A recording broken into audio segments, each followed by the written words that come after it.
let's say, is going to be, this is a double angle formula for tangents, it's going to be 2 tangent alpha over 1 minus tangent alpha squared. 1 minus tangent squared alpha. So that's what I have to do. This is my alpha right here. Okay? So I have to do, this one is going to be equal to 2 tangent of just the tangent inverse of 2 over x1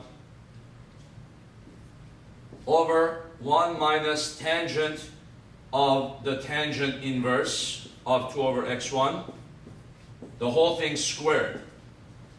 Okay, let's see where that is taking us.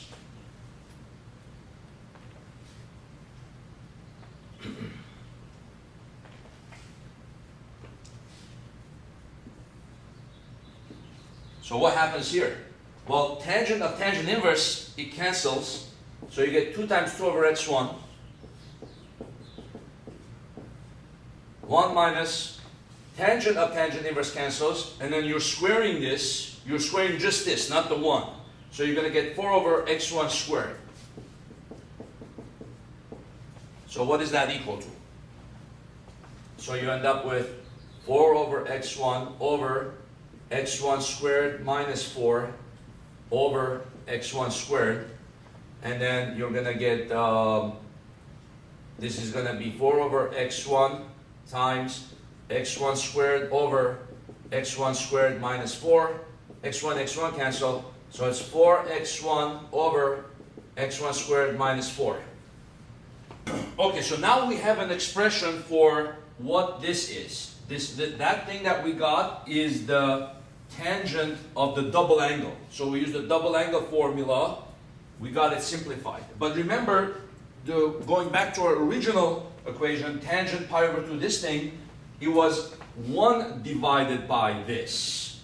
Okay? This is in the denominator. So now we have to reciprocate this because it's in the denominator. Reciprocate it, put it into this equation, and then we are in our final step. So let's erase this.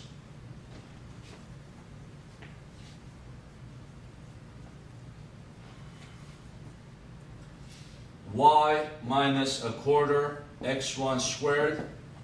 This one is the reciprocal of that. x1 squared minus 4 over 4x1. And then we have multiplied. Remember, we were going to set x equal to 0. So we have negative x1 over here. And we have this in parentheses. Let's see where this gets us. x1 cancel.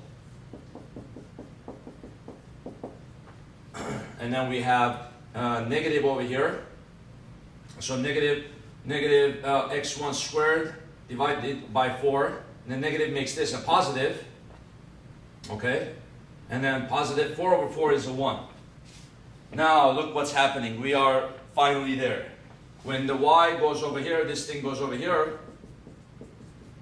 Plus x1 squared over 4 plus 1. This thing cancels. Y is equal to 1. Amazing.